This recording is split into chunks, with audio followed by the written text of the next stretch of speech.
பரதன் இயக்கத்தில் விஜய் 2 வேடங்களில் நடித்து வரும் பைரவா படத்தின் படப்பிடிப்பு தற்போது ராஜமுந்திரியில் நடைபெற்று வருகிறது. 2 வாரத்தில் சண்டை காட்சியை படமாக்கிவிட்டு திரும்பிவிட வேண்டும் என்று திட்டமிட்டு சென்றபோதும் அதிரடியான சண்டை காட்சி என்பதால் நாட்கள் அதிகரித்தே கொண்டே செல்கிறதாம்.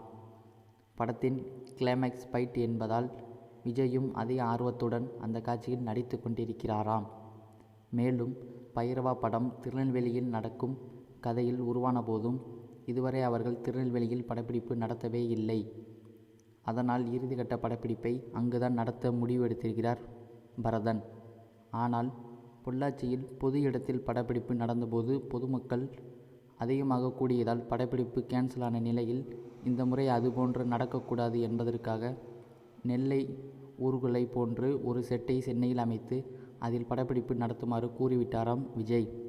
அதனால் தற்போது அந்த செட் அமைக்கும் பணிகள் தொடங்கியிருக்கிறது.